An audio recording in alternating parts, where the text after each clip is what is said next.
நீ சமாதானமா இருக்கணும்னாக்கா உனக்குள்ள சமாதானம் இருக்கணும். உனக்குள்ள சமாதானம். யாரையும் நம்ம ஏதாவது சண்டை போட்டு வரோம், எதையோ ஒரு காரியம் சமாதானம் இல்லைனாக்கா ஜெபம் பண்ணுங்க அதை கொடுத்து. ஆண்டவர் எனக்கெல்லாம் ஆண்டவர் அது கொண்டு வருவாரு.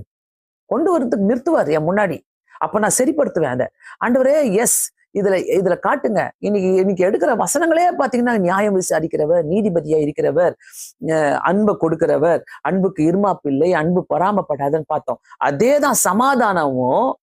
ஒரு மனுஷன் வந்து பரவாயில்ல விடு பாத்துக்கலாம், அது கிடையாது. அது கிடையவே கிடையாது. அப்புறம் பாத்துக்கலாம் விடு, அப்புறம் வாங்கிக்கலாம். இங்க இந்த கடையில இல்லையா, சரி இன்னொரு நாள் வாங்கிக்கலாம். அந்த கதையே கிடையாது. இது கண்டினியூ ஆகும். நீ சரியான சமாதானத்தை உனக்குள்ள நீ வைத்துக் கொள்ளவில்லை என்றால், சரியான சமாதானத்தை உனக்குள்ள அனுபவிக்கவில்லை என்றால், இது வந்துகிட்டே இருக்கும். நீங்க ஆண்டவரோடு கூட சரியான தொடர்பு வைக்க முடியாது. தேவனோடு நம்ம தொடர்பு வைத்துக் கொள்ளணும்னாக்கா எனக்குள்ள இந்த சமாதானங்கள்லாம் இருக்கணும்.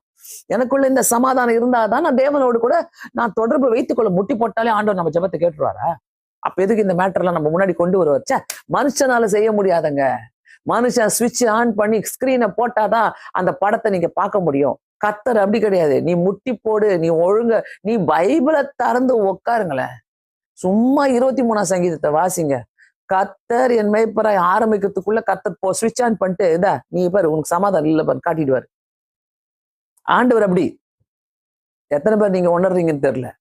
நீங்க உணர்றீங்கன்னாக்கா மனம் திரும்புங்க. இப்ப இன்னைக்கு அதை ஒப்பு கொடுங்க ஆண்டவர்கிட்ட. தயவு செய்து சமாதானம் இல்லையா, ஆண்டவர்கிட்ட ஒப்பு கொடுங்க.